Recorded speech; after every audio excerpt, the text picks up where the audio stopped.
DZRJ 810 AM, the voice of the Philippines, proudly brings you Equal Justice. Find out the hottest legal issues of the week and hear the analysis. And now, here are your hosts, Attorney Ador Tolentino. Yes to peace, no to BBS. Facebook yan. Facebook. Okay, if you want to follow.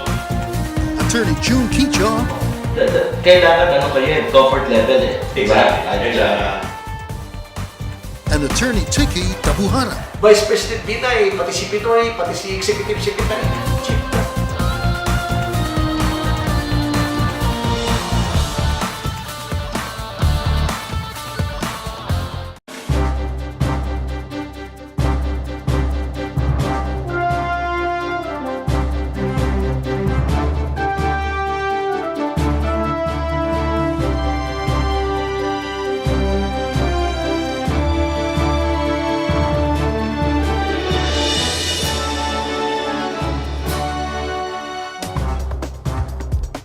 Hi, good afternoon Philippines and good afternoon to all our listeners. This is Attorney Ador Tolentino and you're tuned into Equal Justice here at DZRJ 810 AM, the voice of the Philippines. Alright, what do we have here this week? Everybody's talking about it and even the whole world is already aware of what's going on in our international airport, well, this time it's not about being the worst airport in the world, but this time it's even more notorious label. And everybody's talking about it in social media, in print media, in multimedia, practically all forms of media. Everybody's talking about it, and the international news people already picked this up, and even other countries have already used this as a material for some comedy skit. I've seen that video clip of a Japanese comedy show, and they are, presenting like a mockery of as a laughing stock material, of what's going on supposedly in NAIA as this so-called Laglag Bala or bullet planting scam is hugging all headlines. So medyo nakakahiya po yun, at it's not really something that we're very, very proud of. It's something that each and every Filipino feels so infuriated about, and we really feel that we have had enough of all these kinds of scams.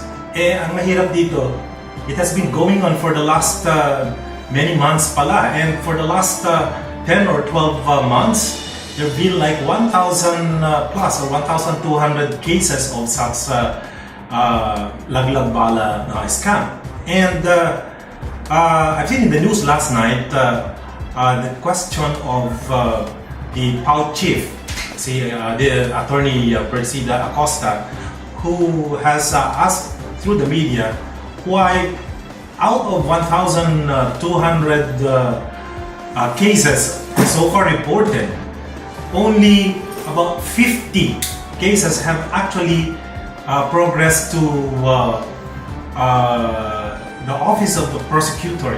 That's the only time that these are the only cases out of 1,000 plus cases, okay, that have reached the office of the city prosecutor. And it really makes us wonder what happened to the several hundred other cases that did not reach the office of the city prosecutor. Does it mean that they have been fixed or arranged, or some money have been transferred from one hand to another in exchange for dropping of any possible case?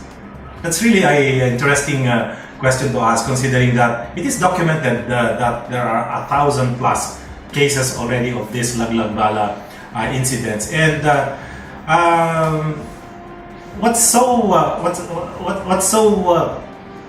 infuriating about is several or many of these incidents involve people who are already senior citizens, and I believe they know. And this is not perhaps their very first time to travel out of Manila, okay, because most of the cases, if not all of the cases of this Laglag Bala scam, are actually done or actually happens when a tourist or a Filipino traveler goes out of Manila and not, the passengers coming in.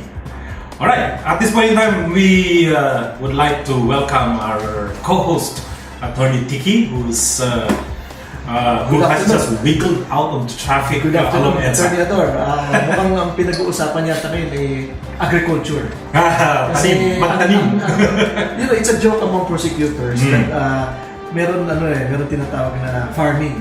Yes. Okay, so when we have criminal cases, the joke among prosecutors is that it is a clear-cut case, no, for dismissal or acquittal, except if the police or the law enforcement would engage in farming. Yan ang technical term. Planting evidence. That is the strict term. Ibig sabihin sa Tagalog, tanim. Okay, now what does tanim mean? Tanim means planting of evidence. Yes. So, yung dapat na hindi, this is very common sa mga firearms cases, no, sa drug cases, no, na we have cases where the law enforcement officers, in order to make the case stronger for the prosecution, engage in planting of evidence. Yeah, because they don't want to make a case out of it and make sure that their evidence is quite solid. As we know, if your evidence is not solid as to even pass the requirement of prima facie, then the case should be dismissed. It will be dismissed right at the level of the city prosecutor. Ang problema kasi, yung minsan kasi, there are times when, and I've been through this before, no? I've been consulting with some people from ISAP, no? Intelligence Service. Very common ito, no? Sa mga insurgency cases, yung mga kalaban ng NPA, gano'n, no? Wala silang case for insurgency o rebellion. Yun ang kaso eh, di ba? Yes. Rebellion. But, para makulong yung tao, ang ginagawa ng military, or well, hindi naman lahat, no, but some, pinaplantahan ng baril, no, na illegal possession of firearms para pumasok siya doon sa kulungan. Kasi kung tuusin mo, if you just catch the NPA and just charge him with rebellion, parang mahina yung kaso eh. It's very difficult to prove eh. Yes. But yung madali doon, yung pinakamadali. Baril, drugs, di ba? Kasi that is a special crime. Yes. Mere possession already is a crime. No motive needed to be established. No intent. No motive needed to be established. Just the fact that you are in possession. Special crime na kasi yan, di ba? Attorney Ador, that has to be explained also to our listeners na unlike regular crimes like murder, theft, or yung mga nasa revised penal code natin, which require intent to do the crime, no? Ang dito sa mga tinatawag na mga illegal possession, these are what you call malum prohibitum. Yes. Which means to say that just the mere fact that you possess the prohibited or contraband item is enough to make you liable even if you do not intend to possess the item. Exactly. So, kasi mere fact na talaga na nasa iyo yan eh. Alam naman natin the possessor is deemed to be the owner of that thing. Correct. Parang sa property rin yan eh. Correct. Diba? Whatever is planted,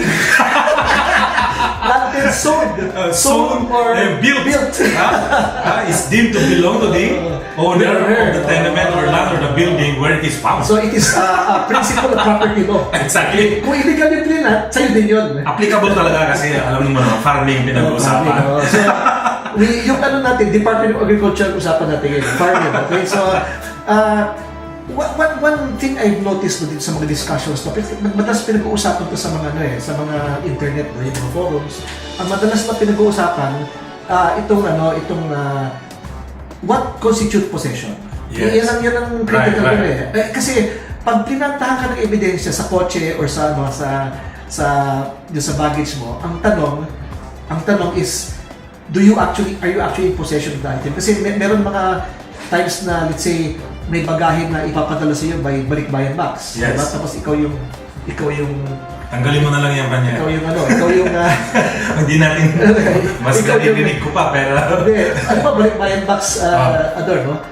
Papadala sa iyo, ikaw ang consignee, ikaw ang padadalang galing sa Amerika. May laman na illegal, drugs, baril, or whatever. Now, at the point of entry dyan sa customs, nakita na meron gano'n. Okay, now may pangalan doon. Yes. Kasi pangalan mo. Patatawag ka. Yes.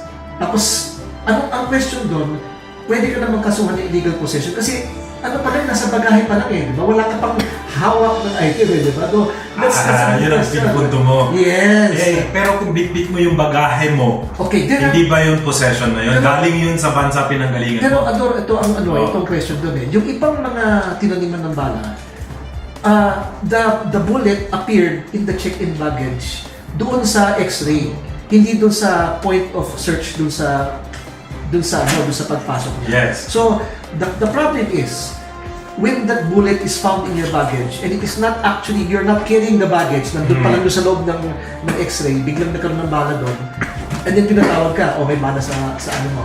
Is that already possession? Kasi you're not actually holding In it. possession. Yes, yun ang sinasabi ko. But if it is found when you're carrying the baggage. Okay, from the point of view, Yes. from the point of view of the security OTS, okay, the airport personnel, of course, from the point of view, since that bag is labeled with your name, then that means it belongs to you, and the owner of that bag is deemed to be the possessor of the bag. Pero kailangan ba actual possession or constructive possession? There's the doctrine which our listeners should know, no? Itong mga tagapanginig natin. Meron din tawag na constructive possession. Okay. Exactly. For example, meron checkpoint sa kotse. Tapos gabi, 12 o'clock ng gabi, may checkpoint, Comelec checkpoint. Yes. Biglang checkpoint ka, nagkaroon ng baril sa kotse mo. Okay, you do not actually hold the gun or the drum. Okay, nandun sa likod ng Nandun kotse sa trunk mo. Nasa trunk mo, Oo. binuksan, nakita. Nakasiksik. Now, there is the doctrine of constructive possession such that if it is in your immediate control, Yes. yung let's say malapit sa'yo, mga 1 foot away, Right. you are actually in Saka in your car possession. is an extension Oh. of your property, eh. Diba? Well, yun ang tanong doon eh. Kasi, ang tinatanong naman ng iba, kung natapon. Let's say, may mga ganun eh. Pag na ano ka, tinatapon. matter of evidence kasi na yan. Tinatapon. So, it's found about a few meters away. Kunyari, yung tinapon na ebidensya. Correct, mga 5 meters away. So, nagkaroon ng car chase, hinabol yung tao, tinapon. So, 20 meters away, nakita yung contraband. Okay. Now, is that illegal possession? That's a good question. Eh. Yes. Kasi marami na tayong kaso ngayon sa Supreme Court na medyo nag-flip-flop yung Supreme Well, Court. it would seem that on at first glance, parang hindi possession. But with perhaps more evidence, like more circumstantial evidence, like that the gun bears your fingerprint and it matches, some shells that were recovered from the crime scene to be the bullet fired from that gun. Those kind of evidence, of course, are circumstantially considered, okay, to point to that actual possession of the gun holder. Tama ka doon. And but applying that doctrine dito sa Tanim Bala cases, some of these cases are outrightly dismissible. For me, Kasi, for example, Why so? na-check yung bagahe mo, binuksan. Pagpasok mo, may check na kagad yan eh. Then, Yes. na-x-ray later on, biglang nagkaroon ng bala. For me, the baggage was not in constructive possession of the holder at the time. There was intervention of another human being. Yes, And that intervention is not within the control of the owner of the bag. Yes. Kaya Kasi dumaan yan sa isang machine. Correct. Di ba? Correct. Now, ano ba naman sa criminal law, di ba? Kailangan proof beyond reasonable doubt in order to convict. Okay, now, there is a doubt. No? Nagkaroon ng doubt. Yes, Dahil yes. nagkaroon ng intervention, sinasabing intervention, Yes, di ba? yes. Pagka nagkaroon ng intervention of another machine or item or circumstance, na biglang, nung una wala, biglang later on nagkaroon ng bala. Right. There, especially sa time lag, no? Let's say 20-minute time lag, no? Na tinatawag ka na, doon ka nasa tubo ka na, nasa tube ka ng airplane, biglang tinatawag ka. I'm just curious kasi the X-ray machine is only about 2 feet long, 2 meters long at the most. 2 meters, I mean yung nasa loob mismo, and you cannot actually see what the OTS personnel can see because the monitor of the computer is In their control. and facing them. So the back monitor is actually to your side, so you cannot see anything, right?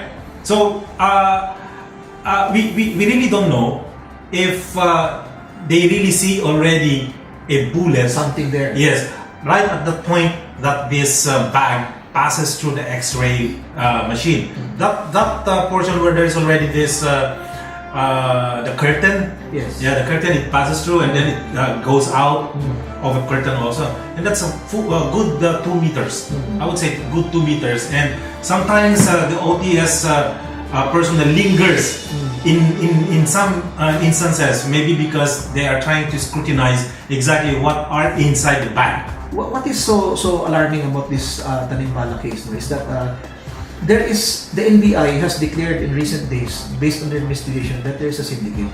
Okay, the syndicate includes not only the airport personnel, the security personnel, but also baggage handlers. Yes. So, alam mo naman, if you've traveled, doon sa curbside pa lang sa international, di ba? You can already entrust your baggage to the curbside handler na siya magdadala ng baggage mo doon sa loob. Now, at that point, that's why ako hindi ako nagpapahulog. Hindi rin. I mean, sa akin, lahat ng aking sarili mo dala. Oo, saka I don't use anymore the porter.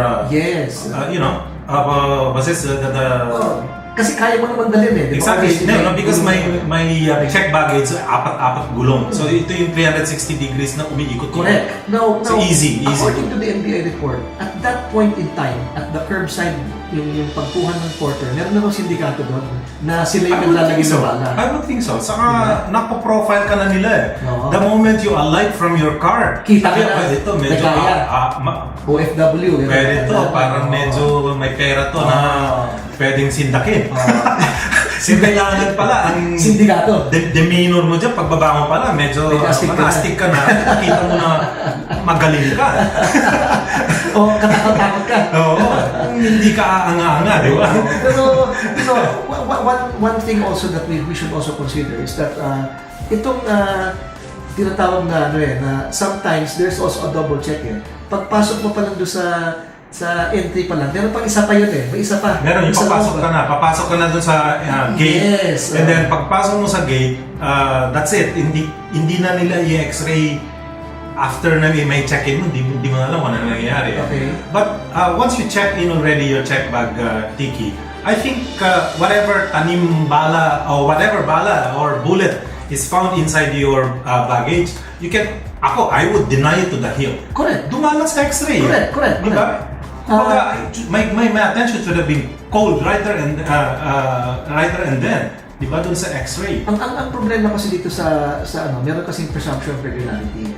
So in a lot of Supreme Court cases, because they are public officials. Correct. So in a lot of Supreme Court cases where the not public officials, but how do you call it? Government servants. Okay. Regularity in the performance of their functions. Now, in a lot of Supreme Court cases, this is very well discussed. It's an administrative, administrative law doctrine. There is a presumption that the public officer performed his functions regularly and in accordance with law. So yung planting, unless there is something otherwise that would convince the court that there was clearly a case na pinantahan na talaga, ay paniniwalaan yung government public official. Right. That's the problem. So parang kalaban-laban yung tao di ba? Maybe it's time for us to revisit this doctrine. Yes. Ano kaya kung yung ating mga Congress people, Tiki, one of them or a group of them, itong mga makabayan block, they try to revisit this doctrine and instead of the presumption of regularity in the performance of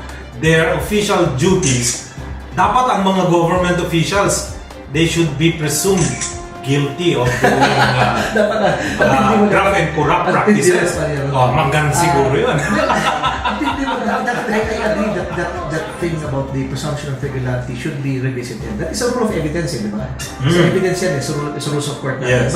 But parang the way our government works, na napakalawak ng corruption natin dito, napakalawak ng mga farming, I think that should be revisited. Alam mo, from the lowest rank to the controller. Ano yan eh. Lahat yan kasi kikita yan pag nakakikil eh. Yun ang masakit doon eh. Because according to the NBI report, sindikato to from the porter to the searcher. Pero sabi ni Abaya, walang sindikato. Ang bilis niyang magsabi, walang sindikato. Kasi if you're already trying to cover something up, okay? Medyo ganun talaga ang mindset mo, sabi mo kagad ganito. Kasi your tendency is to protect immediately the people working under you. Kasi it will reflect to you also being their boss. Diba? I mean, because we know that the NAIA is under the OTC. Well, one thing more sinister about this whole thing is that there is an allegation that because it's an upcoming election, kailangan daw ng pondo.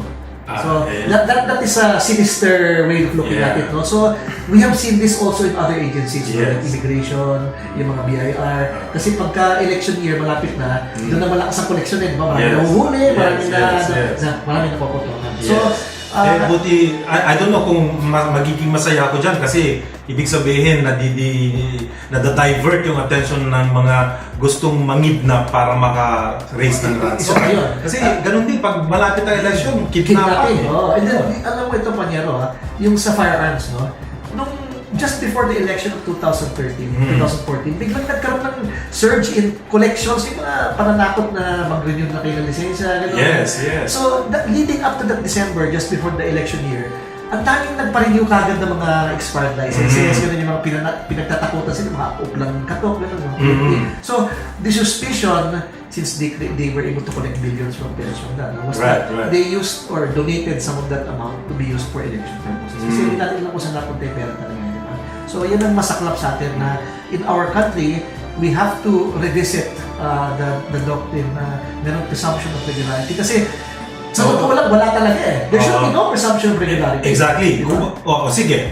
I think that's the middle ground, Panyero Tiki. Kasi sa akin, alam mo sa akin, may pagka radical yung mind ko minsan eh. Na tingnan natin kung may gusto pang tumakbo-takbo dyan na wala talaga sa puso nila ang magsilbi ng bayan. Tatakbo o magpapapoint sa gobyerno. Para kumita. Kasi ang presumption na ngayon ay irregularity. Kasi kailangan i-prove mo ngayon na you're doing right. Ang presumption hindi. Ang presumption hindi. Nandiyan ka sa gobyerno kasi gusto mong kumotong ng pera ng bayan. That's really the sad reality, no? Sad reality talaga, no? Pero, going back to this Tanim Bala issue, no? There have been more than 1,600 cases of this year pa lang na may nahuli na single bullet. Nasaan? Okay, nasaan na ngayon yung mga yun? Ang tanong, kasi alam mo naman ako, program ako, di ba? I'm into guns, no? When you normally smuggle a bullet or a firearm, maramihan yan eh. Hindi isa. Hindi pa isa-isa. You don't bring one single 45 caliber bullet and then put it in your luggage and expect it to go through. Hindi ganun yun eh. Maramihan yan. You bring several boxes. I-smuggle mo. Kaya hindi dadaan sa NAIA yan. Correct. Daan mo yan sa Bureau of Customs. Tapos yung mga nahuhuli, mga nakakapagtaka, 22-year-old missionary ng 65-year-old na retiree.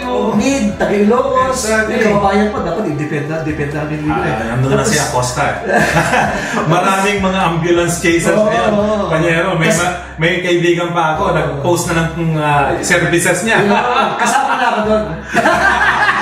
Hindi kasi kami naman from program, that's an advocacy. Yes. So everything related to yung itong firearms issues, papasok kami dyan. So dapat lang, kasi I really wanted to know, Panyero, what pro-gun Philippines, what is the stand of your organization at this point in time that, di ba, parang it's a direct slap on our face. Oo, parang insulto ba? Insulto sa amin. Kasi sinampal kami eh. Kasi lumalabas parang irresponsible gun owners. Diba? Exactly. So this is not the case. We should clarify this. Diba? Anyway, may tanong lang ako before we go for a break, Panyero. Ano ba ang mapapala na isang taong nagbibitbit ng isang bala? Na isa lang. Ano bang napapala niya? Sagat Ayun, sagutin natin yan later on after this very short break from our studio.